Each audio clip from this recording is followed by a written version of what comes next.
રાજનીતિ સંદેશ ન્યૂઝમાં આપનું સ્વાગત છે। અમદાવાદ ક્રાઇમ બ્રાન્ચે કરોડો રૂપિયાની નકલી નોટોનું જંગી જથ્થો ઝડપી પાડ્યો। નકલી નોટ બનાવવા કાગળ અને તાર ચાઇનાથી મંગાવતા હતા। સત્યમ યુગ ફાઉન્ડેશનના બેનર હેઠળ ફેક કરન્સીનો કારોબાર। સત્યમ ફાઉન્ડેશનના સ્થાપક પ્રદીપ જોટાંગિયા ઉર્ફે પ્રદીપ ગુરુની ધરપકડ।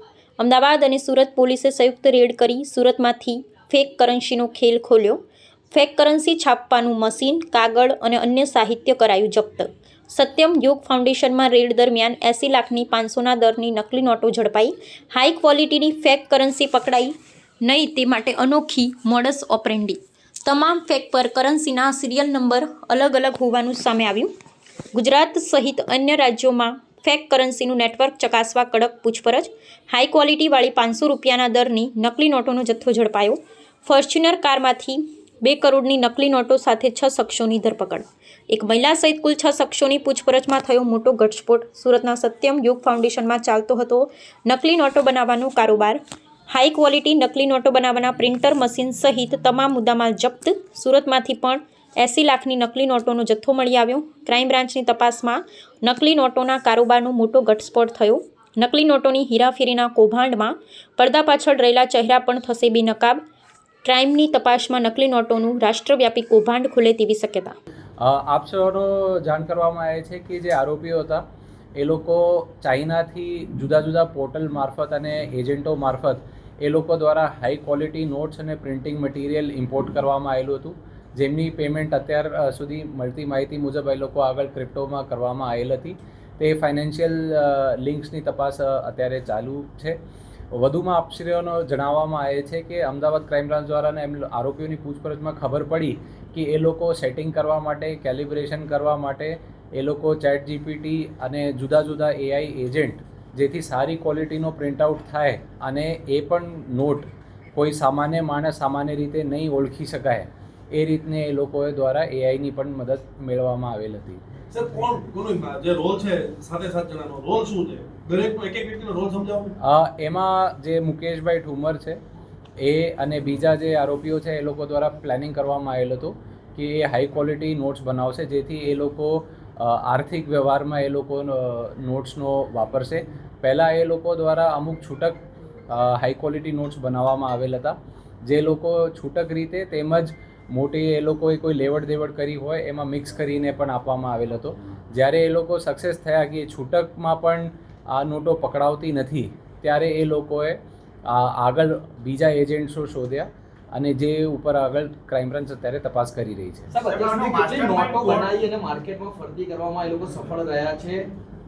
એ લોકોની પૂછપરછ કરવામાં આવેલ છે, પણ પ્રાથમિક દ્રષ્ટિએ જે આપણે કહી શકીએ કે 2 કરોડ અને 2 કરોડ 10 લાખ અને 28 લાખનો બીજા જે છે અને અગાઉ 10 થી 20 લાખનું એ લોકોએ પ્રિન્ટઆઉટ કાઢી ચૂક્યા છે અને છેલ્લા 6 મહિનાથી આ ધંધો કરતો હતો, તો એ દિશામાં પોલીસ આગળ તપાસ કરી રહી છે।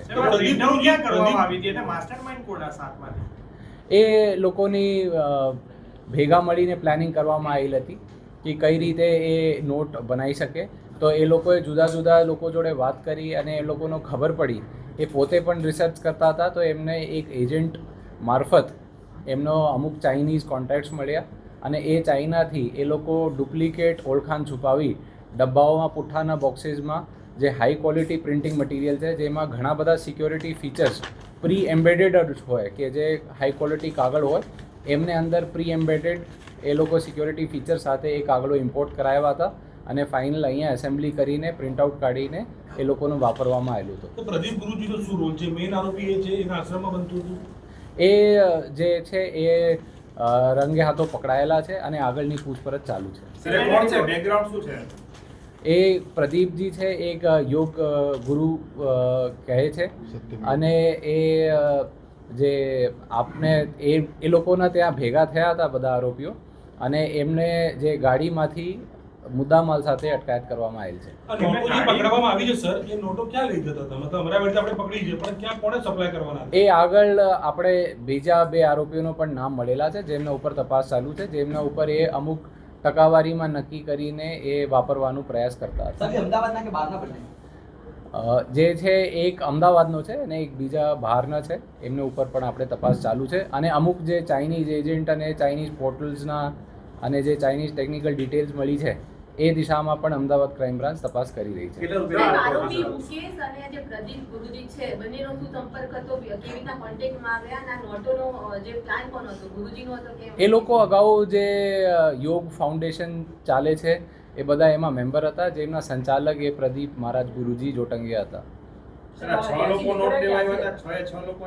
એ લોકો એટલા માટે આવ્યા હતા જેથી એમને જોડે એક મહિલા પણ હતી અને એટલા માટે રાખેલી હતી જેથી પોલીસનો શંકા ઓછી જાય અને કોઈ ચેકિંગ વ્યવસ્થિત ફેમિલી જેવું લાગે તો પોલીસ ચેકિંગ ઓછું કરે. એ મહિલા કોણ છે? એ અત્યારે મહિલાને આપણે આરોપીમાં લેવા મહિલા બેનની અત્યારે આપણે આઈડેન્ટિટી રિવીલ એટલા માટે નથી કરવામાં આવેલ કે જે નામદાર કમિશન્સ વગેરે હોય એમની સૂચન મુજબ અત્યારે આપણે મહિલાની વિગત આપણે આઈડેન્ટિફાઈ રિવીલ નથી કરી રહ્યા.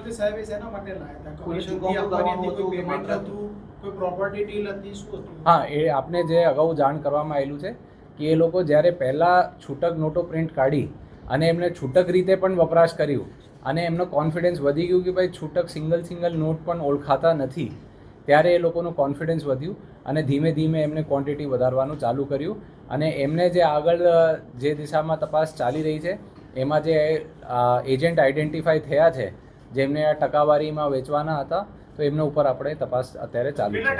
સિરિયલ નંબર છે, સિરિયલ નંબર પણ એ લોકો મોડસ ઓપરેન્ડી છે કે બધી સિરિયલ નંબર અલગ અલગ છે એવું છે? નહીં, એ લોકો જે સોફ્ટવેર વપરાશ કરતા હતા અને એ લોકોને જે પ્રમાણે આગળથી પ્રી એમ્બેડેડ સિક્યોરિટી ફીચર્સ મળેલા હતા એમાં જુદા જુદા એ લોકોએ સિક્યોરિટી નંબર આપણે જે નોટનો નંબર હોય એ તમામ નોટોમાં અલગ જ છે. હા, એ સુરતથી અહીંયા અમદાવાદ બાજુ આવી રહ્યા હતા. એ આપણે અત્યારે પોલીસ દ્વારા જે તમામ પંચનામા અને એ તપાસનું કામ પૂરું કરવામાં આવેલું છે. આગળ આપણે રિમાન્ડ મેળવીશું અને એ બધા મુદ્દાઓ આપણે રિમાન્ડ દરમિયાન ક્લેરિફાઈ કયા મુદ્દા કયા થિયરી લઈને તપાસ કરશે? એમાં આપણે સૌથી જે ઇમ્પોર્ટન્ટ છે કે જે કોઈ પણ FICN એટલે ફેક ઇન્ડિયન કરન્સી નોટ્સનો જે ઇસ્યુ હોય એ ભારતની આર્થિક સુરક્ષા માટે અત્યંત જોખમી હોય છે અને એમના ઉપર આપણી બાજ નજર રાખીને પગલાં લેવામાં આવતા હોય છે. તો આપણે એ બધા વિચાર કરી રહ્યા છીએ અને તપાસ કરી રહ્યા છીએ કે એ પ્રમાણે કોઈ બીજા મોડ્યુલ કે બીજા નેટવર્ક તો નથી ચાલતું અને આ લોકો કઈ રીતે કઈ જગ્યાથી બીજા ઇમ્પોર્ટ્સ કરાયેલા છે અને એ લોકો સિવાય પણ કેટલાક બીજા લોકો હોઈ શકે જે આવી રીતે ઇમ્પોર્ટ કરાયા છે એ દિશામાં અમારી તપાસ ચાલુ છે. એમને જુદા જુદા જગ્યાઓ વાપરેલી છે, અલગ અલગ જિલ્લાઓમાં એ લોકોએ છૂટકમાં પણ આપેલી છે. દાખલા તરીકે કરિયાણાની દુકાનમાં પણ આપીને ટ્રાય કરેલું છે. તો એ આપણે કહીશું. કેટલા રૂપિયાની નોટો છે? એ 500-500ની જ છે બધી નોટો. એમને 500 એમના જે સોફ્ટવેર અને એમને જે પ્રિન્ટિંગ મટીરિયલ્સ મંગાવેલા છે એ 500 રૂપીઝ નોટ્સવાળા છે. કેવી રીતે આવ્યો અને તેમનો હેતુ શું હતો? એમના હેતુ તો આર્થિક લાભ લેવા માટે કે એ લોકોને ખબર પડી કે આ એમોથી આપણે સારી ટકાવારીમાં નફો કમાઈ શકાય અને હાઈ ક્વોલિટી નોટ્સ પકડાય પણ ઓછું છે અને એમને પકડવાના પણ અત્યંત મુશ્કેલ હોય છે. તો એ એમના કાવતરા ગઠન કરીને આગળ એ અંજામ આપ્યું છે.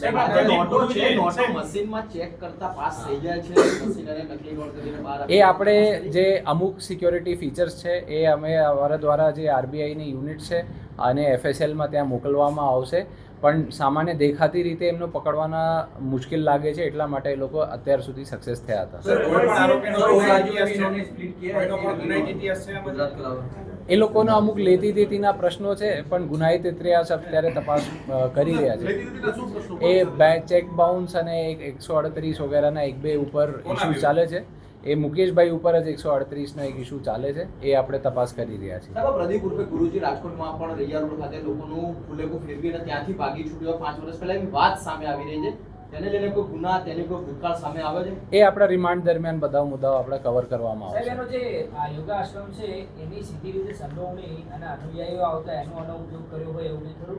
એ અત્યારે આપણે જે આપ સૌનો જાણ કરવામાં આવેલું છે કે ગઈ રાતે જ મોટો ઓપરેશન બહાર પાડ્યું છે અને આપણા રિમાન્ડમાં આ બધા મુદ્દા આપણે કવર કરવામાં આવશે. આ છાપકામ કરવા માટે કોઈ સ્લોટ ટાઈમિંગ કે નક્કી કર્યો તો ખરા અને કઈ જગ્યાએ કર્યો? એ લોકોએ જે ટાઈમિંગ નક્કી કર્યું હતું એ ત્યાં સુરત બાજુ જે લોકોની પ્રિન્ટિંગ પ્રેસ હતી અને એ લોકો આઈડેન્ટિફાઈ કર્યા હતા કે બહારથી લાગે કે સ્ટેશનરીનું કામ ચાલે, જે એમના બોક્સીસ હોય એ પણ સ્ટેશનરી જેવા જ લાગતા હતા. જેથી કોઈને બહારથી ખબર ના પડે. આશ્રમની અંદર નોટ છપાતી હતી કે મુકેશના ઘરે? કઈ જગ્યાએ આશ્રમમાં છપાતી હતી કે નહીં નહીં, એ બહાર એમના ઘરે છપાવતી હતી આશ્રમમાં. ગુરુજીના મુકેશના પ્લેટ હતી એમની જોડે. એ પ્લેટ એટલે એ લોકો દ્વારા જે પ્રી ઓર્ડર્ડ પેપર હતા, હાઈ ક્વોલિટી પેપર નોટ્સ માટે જે પેપર મંગાવેલા હતા, એમને કન્ફિગરેશન હાઈ ઇન્ડસ્ટ્રીયલ ગ્રેડ પ્રિન્ટરમાં કરેલી હતી. સર એક પેપરમાંથી કેટલી નોટો છપાતી હતી? એક A4 સાઇઝમાં 3 નોટ. સાહેબ, આ એક નોટ છાપવા પાછળનો ખર્ચ કેટલો થાય? એ આપણા જે ઇંકની, વીજળીની અને જે એમને જે પેપરો મંગાવેલા છે એમની જ કોસ્ટ થતી હતી. બહુ જાજુ નહોતો, એટલા માટે એ લોકો કરતા હતા. સર આ પકડાયેલી કાર છે એ કોની છે, કોના નામની છે ને એનો ઉપયોગ કોણ કરતો? એ જે કાર છે એમના નંબર આપણે માલિક બાબત આપણે શોધખોળ ચાલુ છે અને આરટીઓમાં પણ લખાણ કરવામાં આવેલા છે. જેમની માલકીની ચોક્કસ આપણે વિગતો આવશે તો એ આગળ મુકેશ તપાસ ક્યાં રહે છે સુરતમાં? એ સરથાના બાજુ રહેતો હતો. સાહેબ, ગાડી પર આયુષ મંત્રાલય ગવર્મેન્ટ ઓફ ઇન્ડિયા લખેલું છે, તો આ આશ્રમ કે આ વ્યક્તિ કોઈ સરકાર સાથે જોડાયેલા છે કે કોઈ એવી રીતે ખબર? નહીં, પ્રાથમિક દૃષ્ટિએ કોઈને જોડે જોડાયેલો નથી અને એ જે ખોટું દુરુપયોગ કરતા હોય તો એમના ઉપર પણ કડક પગલાં લેવામાં આવશે. હજી સાહેબ કેટલી ધરપકડ લાગે છે એમાં? આયું અત્યારે આપણે જે પ્રમાણે 7 આરોપીઓ પકડવામાં આવેલું છે અને આગળના જે એજન્ટો એમના જોડે જોડાયેલા છે, જે લોકોએ છુપાવીને ઇમ્પોર્ટ કરાયેલા છે, એ બધા આપણે આરોપી બનાવવામાં આવશે અને એ દિશામાં તપાસ કરવામાં આવશે. એજન્ટો કેટલા ટકાવારી શું હતી? એજન્ટ સાથે ટકાવારી આ લોકોની? એજન્ટો આપણે એ તપાસમાં મુદ્દાઓ છે, એમના જે ટેકનિકલ ડિટેલ્સ મળેલો છે, જે ડિવાઇસીસ કબજા લેવામાં આવેલું છે, એ આખા FSLમાં જઈને એમાંથી જે વિગતો આવશે એ આપ સૌનો જાણ કરવામાં આવશે. એ પર્સન્ટેજ અત્યારે અલગ અલગ કહે છે, પણ એ આપણે એ 20 થી 25% અલગ અલગ જગ્યા કહે છે, તો આપણે એ તપાસ કરવાની જરૂર છે. નોટો માર્કેટમાં ફરતી થઈ ગઈ છે, તેની જોડે નોટો હશે, એનું શું થશે? એ કોઈને જોડે નોટો હોય તો એ ક્રાઇમ બ્રાન્ચનો જાણ કરી શકે છે. સર, આ ક્રિપ્ટોમાં કેટલા રૂપિયા અત્યાર સુધી આપી ચૂક્યા છે આ લોકો? ચાઇનીઝ આપણે ટેકનિકલ ડિટેલ્સ અને અમુક પોર્ટલ્સ આઈડેન્ટિફાઈ થયા છે અને એ કઈ રૂટથી ઇમ્પોર્ટ કરાવતા હતા અને કઈ રીતે છુપાવીને ગેરકાયદેસર ઘૂસાવતા હતા, તો એ આપણે એ દિશામાં તપાસ ચાલુ છે. કેન્દ્રીય એજન્સીની મદદ લેવામાં આવશે, કારણ એ અલગ અલગ 2-3 કાર્ગો આપણે ડિટેલ્સ મળી છે, તો એમાં આપણે રિમાન્ડમાં મુદ્દાઓ કવર કરવામાં આવશે. ક્રિપ્ટોમાં સાહેબ કેટલી રકમ અત્યાર સુધી? એ અત્યારે આપણે બસ જે કંઈ પ્રાથમિક ડિટેલ્સ મળી છે એમની આપણે ફાઇનાન્શિયલ તપાસ ચાલુ કરવામાં આવી રહી છે. ક્રિપ્ટોમાં પૈસા કોણ આપતો આ 6 આરોપીઓમાંથી? એમાં જે આપણે વિગત છે એ જે પ્રમાણે આપ સૌનો જાણ કર્યું કે એમના ટેકનિકલ જે ડિવાઇસીસ મળેલા છે એ આ FSLમાંથી નક્કી ક્લિયર કરીને આવે તો આપણે જાણ તો કરવામાં કેન્દ્રીય એજન્સી સાથે કોઈ કનેક્શન જાણકારી શેર નહીં. કરવામાં હવે તમામ જે કોઈ યુનિટ્સ FICNમાં કામ કરતી હોય એમને ક્રાઇમ બ્રાન્ચ તરફથી ઇનપુટ્સ આપવામાં આવશે અને કોઈને પણ કોઈ પણ પ્રકારનો સહકાર ઈચ્છતા હોય કે જોઈતા હોય એ પણ અમારા તરફથી એમનો પૂરતો સહકાર આપવામાં આવશે.